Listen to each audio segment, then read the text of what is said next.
Welcome to the Balanced Body Podcast, where Sherri Griggs, owner of Balanced Body Health and Wellness in Omaha, talks to us about health, wellness, and balancing hormones.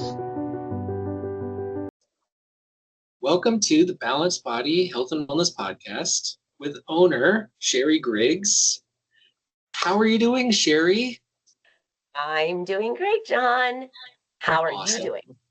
Oh, when I get to hang out with the hormone the hormone expert extraordinaire, you know I'm having a good day. All right. And we're getting a little technical. Well, at least from my knowledge, we're getting into some specifics on something that a lot of people deal with. So I want to just jump right in and start talking about SIBO, but is there anything that we should think about before we dive into this conversation? Ooh, well, no, because I think that the conversation is going to explain it all and hopefully answer a lot of questions. And the first one being, what is SIBO? What is it? And how to spell it was actually one of the first things I needed to know. I was just going to say, and what was the first question you had?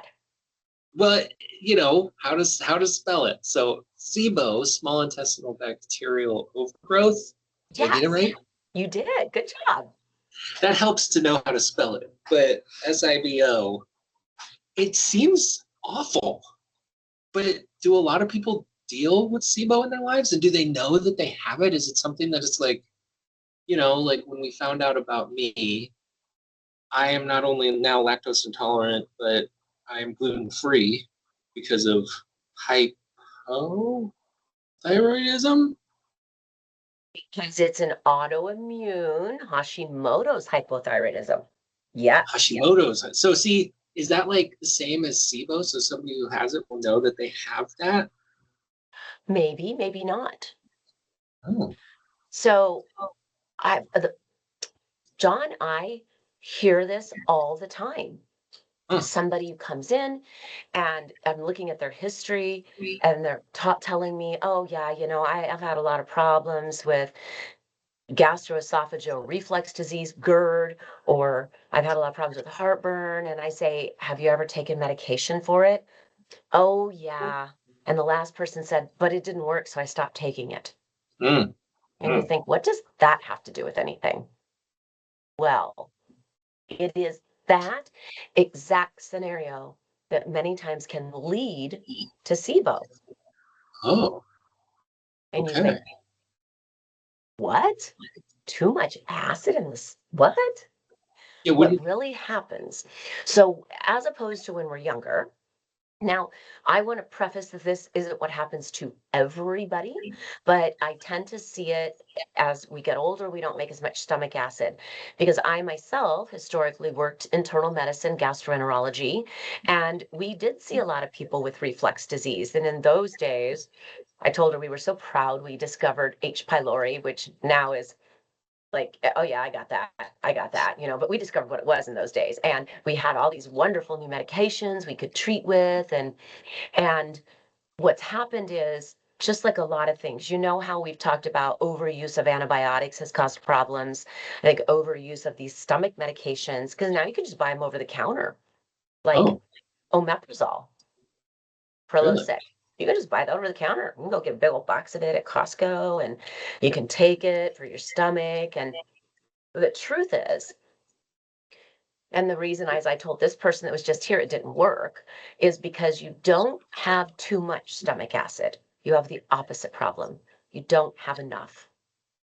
And when you don't have enough, now this is my way of explaining it. It's not very scientific. So if there's anyone out there with a science background and they're like, oh, that's just bull. Well, it's just my easy to understand way of explaining it. So you don't have enough stomach acid. So the food sits in your stomach more or less and ferments. It's a wet, warm, dark place. And what happens with fermentation? Air, gas, pressure. And I say that that pressure pushes acid up. And we think we have reflux or have GERD or indigestion. And it's not caused because of too much acid, it's caused by not enough. So then we Okay. take a medication such as that to push down the amount of acid we make. Now what happens is we have even less acid in our stomach. Sure, maybe we don't get as much reflux because there isn't as much acid for the fermentation to push up, but bacteria, parasites, worms, um, opportunistic yeast, things that don't belong in our small intestine are have the ability to get into our small intestine because they are not destroyed by the acid in our stomach. Because we don't have Okay. enough acid in our stomach to kill them, to destroy them. And they tend to be, as we say, opportunistic. They take the opportunity to get into our system, which many of us, our microbiome isn't always balanced. We might take a probiotic, it's not the right one, or we don't take one, or we eat stuff with artificial sweeteners. We eat fatty foods. We eat foods that are not good for our body, right? Hmm. No, now this bacteria has had the opportunity to get past that first protection, and that's the stomach, 'cause there's not enough acid there. So 9 times out of 10, somebody that has taken a medication like Prilosec or omeprazole will have SIBO. Interesting. And there are other reasons. It's caused by other things. But how do you know if you have SIBO, right? There are some symptoms. Number one, if you're somebody that has taken that kind of medication, you probably have it.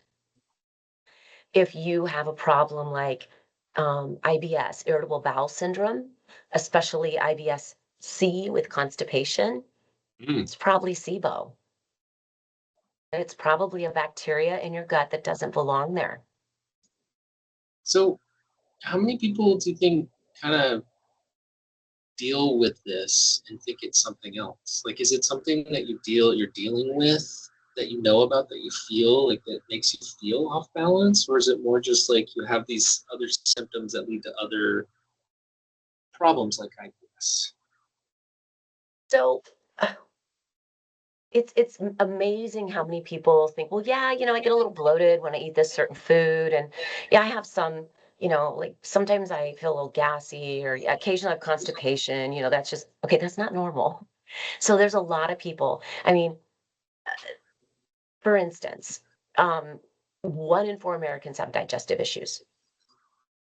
Oh, So 25% really? have some sort of digestive issue, That seems high. and it is high. I think it's high. Um, SIBO not being the only cause, obviously, right? I mean, like we Right. said, some of the other things that can be, I mean, some of this stuff can be, if you get an ulcerative colitis, I mean, we're talking autoimmune again, right? A Crohn's autoimmune disease. But if it's irritable bowel syndrome, 50% of the time it's going to be caused by SIBO. Oh my gosh, that's And wild. then there's lactose intolerance. And when it gets bad enough, people, they know they have symptoms, they know they're having issues, but they don't know why. They Hmm. just know that, oh, once in a while I have a lot of gas. I don't know why, just sometimes I do. Hmm. Or I occasionally, every once in a while, I have some diarrhea. Okay, that's not normal.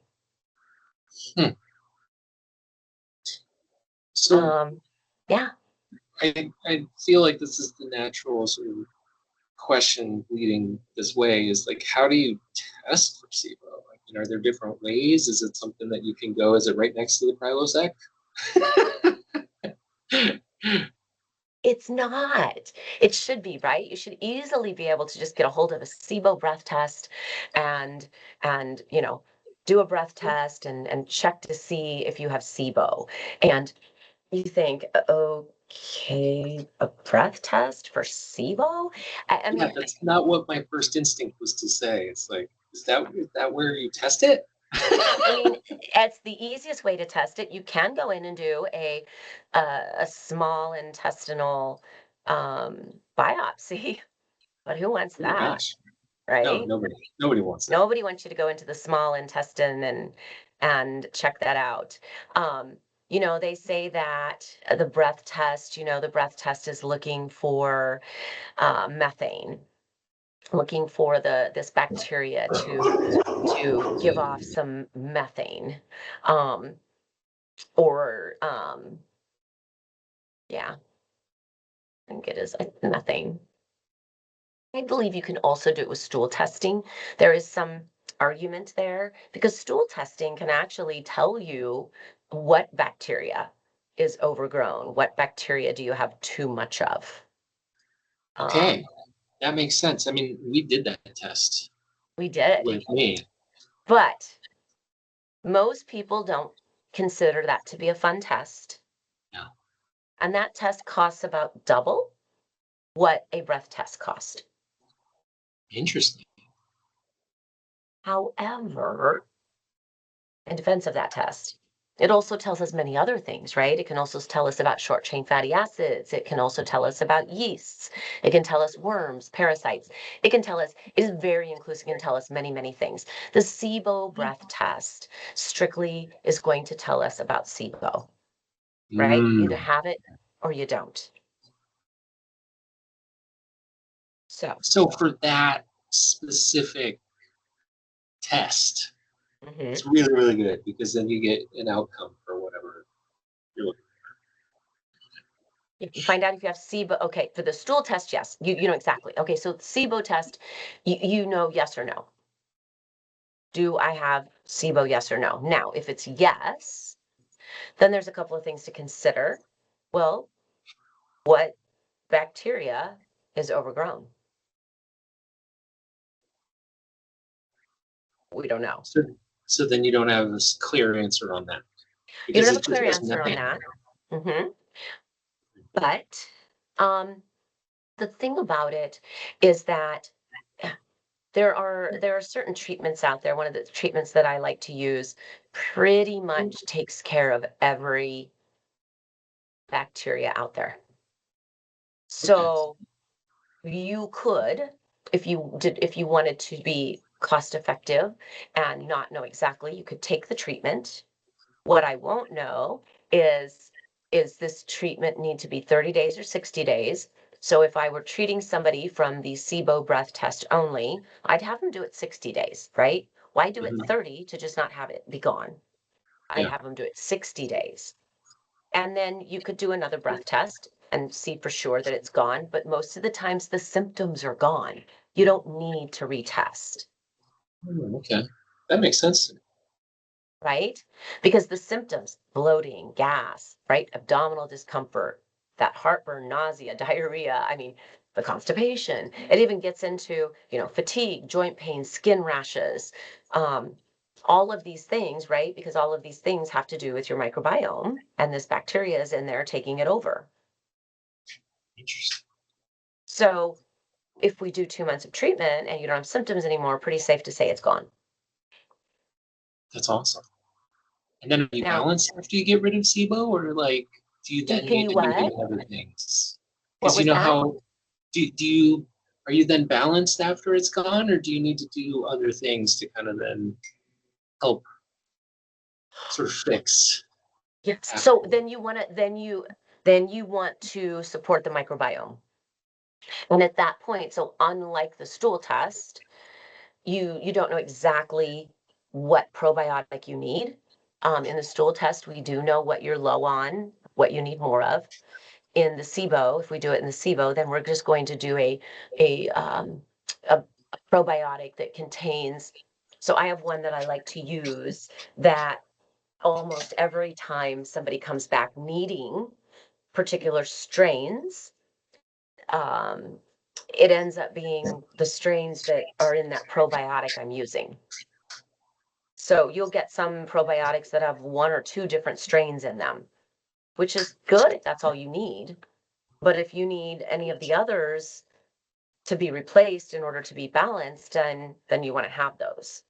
Absolutely. Yeah. Oh, totally. So, um, lactobacillus and bifidobacterium, and the guys that make up the microbiome, and there's different strains of those, right? Different strains of lactobacillus and different strains of bifidobacterium. And which ones do you need? And then we know there's one called Akkermansia that we know we have found in longevity medicine has to do with weight loss. If you don't have enough akkermansia, sometimes adding that can help with weight loss. Hmm. I remember when we were going through my results, it was like we did the test, it came back, you had already put me on a probiotic, and then that probiotic turned out to be the one that I needed because it was like helping me fill in the gaps of probiotics that I needed. Right. Is that the And one that so you're talking about, the one that you like? that's the one. And so by saying that, right, that says, well, geez, well, then that's just the one you. So if somebody doesn't want to go to the next step, they don't want to do the stool test, then obviously that's the probiotic they need to use because most of the time that's the one people need. Now, not every time, but most of the time. Well, and one thing that I didn't understand, but you told me this before in the past episode, was that sometimes probiotics will just have like one actual strain of the probiotic, but then there'll be like 900 billion or well, whatever it's some insane number of probiotics within like the little probiotic shot or Yeah. drink or whatever that you take. I just didn't know that there were so many different strains of probiotics out there, and Right. I probably should have thought of that. Well, but they don't really, that isn't really what you see, right? When you think about the advertising you see or what you hear, you need a probiotic. Well, you need to take a probiotic. But nobody ever says, well, you need to make it take a probiotic and you need to make sure it has bifidobacteria long a minute, not bifidobacteria bifidum. Mm-hmm. You'd be like, what? Oh, yes. Make sure it has longum, not bifidum. Yeah. No one says that, No. right? Oh, mine has lactobacillus rhamnosus. Yeah. Really? Mine doesn't. Mine only has lactobacillus plantarum, I mean, Yeah. those are not Well, the conversations you hear. and I think that's the marketing for whatever those probiotics. Not to throw shade on probiotics, but when I found out that there's different strains that should be in there, I kind of assumed that probiotics or things that you take for probiotics would have multiple different strains in them. But then I found out when I looked at the label that there was only like one, like the same exact probiotic in there 9 billion times or whatever the number is. Yeah, So just it's just one strain. And one if that's the strain. one you need, now, I mean, we do know that certain strains do certain things. And if you were to do your research or strictly to say there's probiotics that help women with vaginal health, and we know that it's a lactobacillus. And so, you know, so that's why they have women's probiotics or they have different ones for, oh, this is a great probiotic if you have diarrhea. We know that certain strains do certain things, Mm-hmm. but most people don't take the time, even if the advertising is there. They're just told, I should take a probiotic because it's good for me. Yeah. And then you look for the one that you can gulp down fastest, probably. I mean, I don't know. Right. And then you're like, I know it should be the most expensive one, but that one in the fridge, that's too much of a hassle. I'm not going to spend $60 on that. Right. Yeah, yeah, I'm just going to buy totally. this one for $15 on the shelf. Geez, are there probiotics that are $60? My goodness. Or Higher? more. Or more. Oh Yeah. my God. So, are they that much better? Well, depends on what you're using it for. Maybe. True. So, so SIBO, our SIBO thing. But so yes. So, one of the things, the other thing about the SIBO breath test is you can do it at home. Um, it can take up to 3 hours. The reason is because you drink some lactulose, right? Not lactose, lactulose. And then every 20 to 30 minutes, you breathe into this tube because we're now feeding what would feed these bad bacteria. And if they make that methane or hydrogen is the other one. If they make methane or hydrogen and you're breathing into this tube, it's going to measure that. Okay. So over time, as it's going along, um, so it's more than 30 minutes because I believe there were 10 tubes, so maybe 10 to 15 minutes. You're looking for measuring those amounts to see if you're making them. Now, if you didn't make either one of those, then you don't have SIBO. Okay. So when those tubes get to the lab and they measure them, they look at them. There are also other things that you can measure with breath testing, and those we call them substrates. So the lactulose was a substrate. There's also lactose as a substrate. If somebody does a quiz, which is one of the ways I would do it, is that they would do a quiz.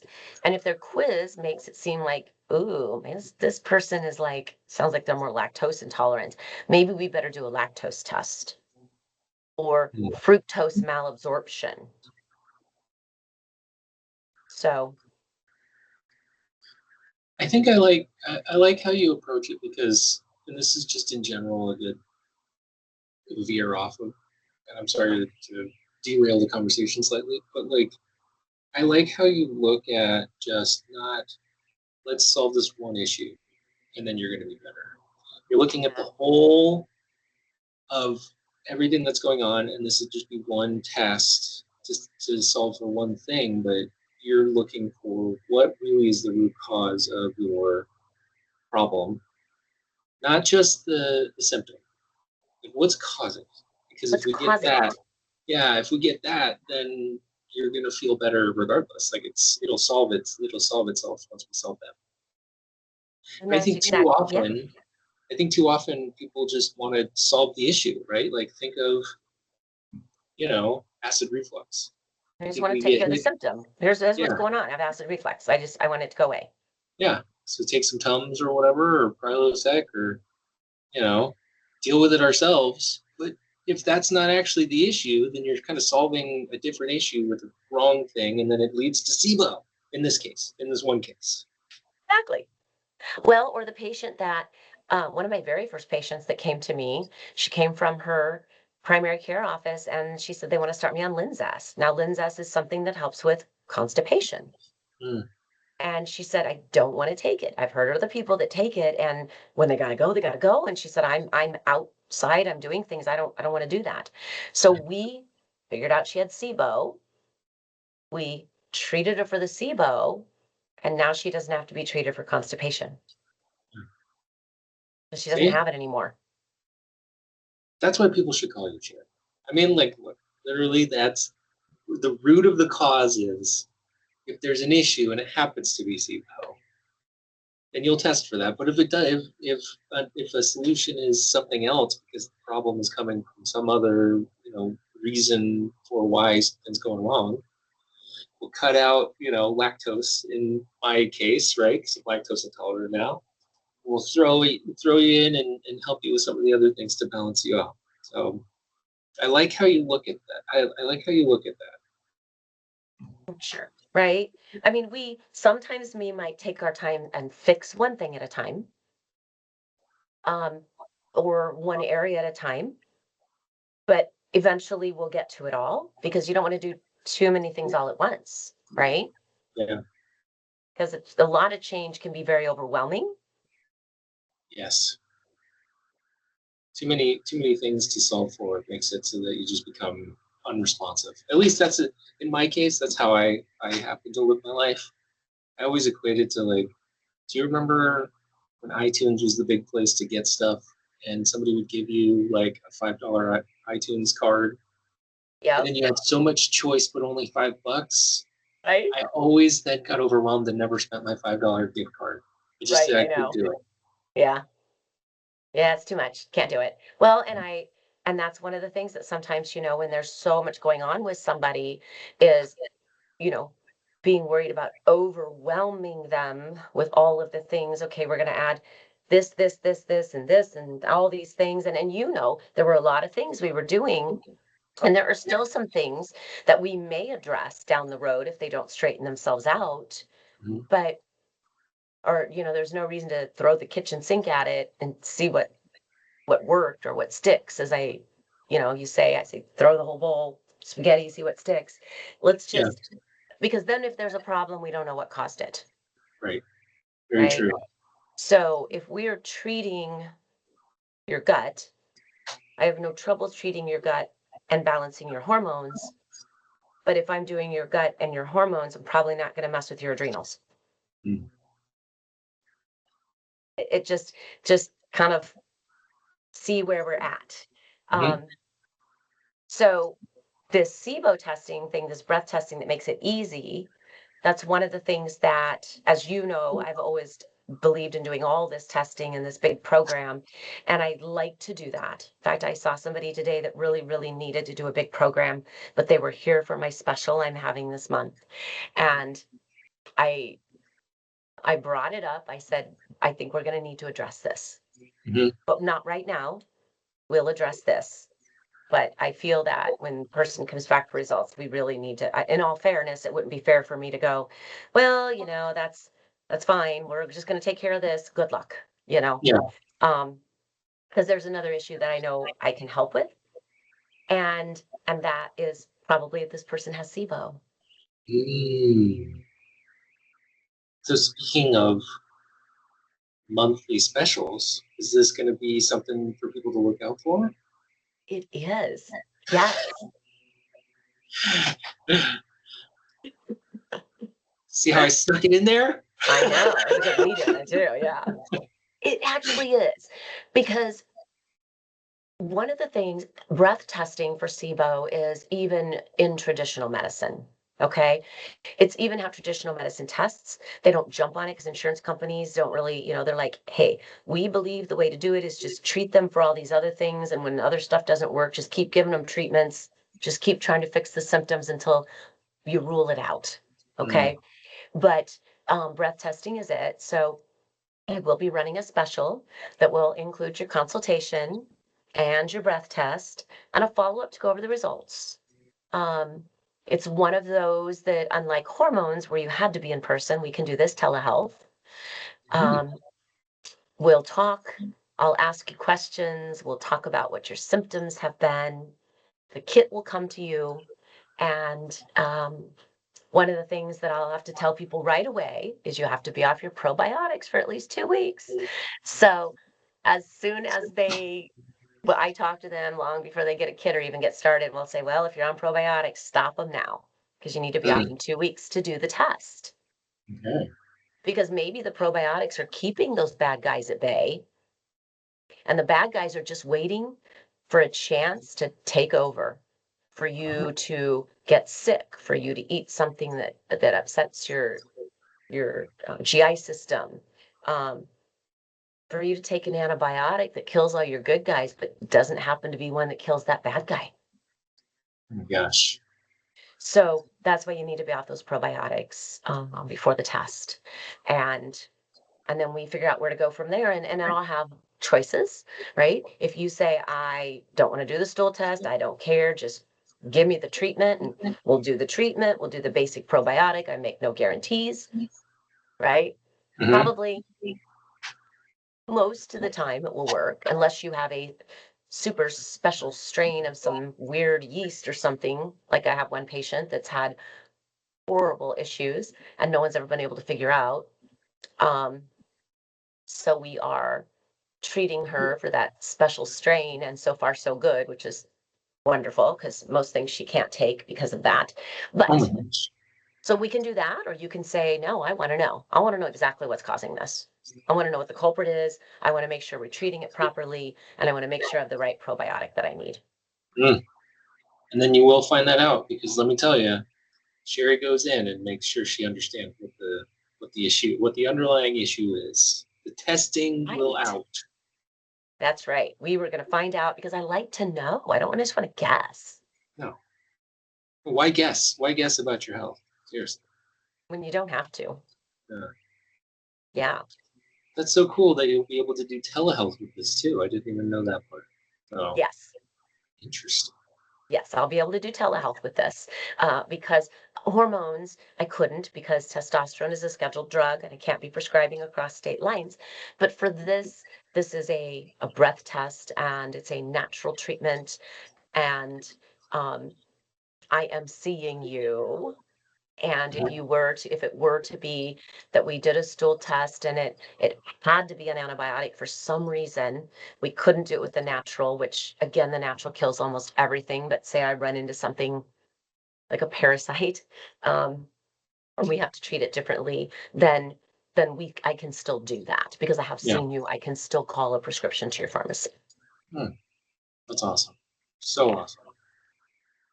So if you're interested, if this has piqued your interest, whetted your interest in trying to see if now is the time to get a hold of Sherri and take back your health, maybe even dive into the Balanced Body Blueprint program, which is, I have to say, is a good one. You can go to balancedbodymedical.com and schedule just a quick 15-minute conversation. Just see. 15-minute conversation, discovery call. We don't have the special up yet, but that will be coming up in the next couple of weeks. You'll go onto the website. You can sign up for the special on the website. But until then, sign up for a discovery call, and I'll put you on the list and get you started ahead of time. Yeah. Can't lose. Right? Sign up now, right? Right. And then, well, John, I guess I'll be SIBO-ing later. SIBO-ing me later. Oh, it was right there. I was trying to think of something that would be fun. SIBO you later? I'll SIBO you later. Oh my gosh. That was bad, wasn't it? I know. No, it's going to be great. Well, Sherri, this was enlightening. Thank you for explaining SIBO, what are the common causes, and diving into, man, I hate the idea of parasites and stuff. So, I knew this was going to be a weird one, but it seems like you got a level head about how you would attack it and then make sure somebody fixes that problem. Correct. Yes. There's no reason to be uncomfortable and miserable, and yeah. No way. Why? Well, thank you so much, and we'll talk to you next week. Thank you, John. See you next week. This has been the Balanced Body Medical Podcast with Sherri Griggs, owner of Balanced Body Health and Wellness. If you're looking to find Sherri, go ahead and look for the website, balancedbodymedical.com. If you're looking for the business and you want to find Sherri at her office, you can find her at 10815 Elm Street in Rockbrook Plaza. Thank you.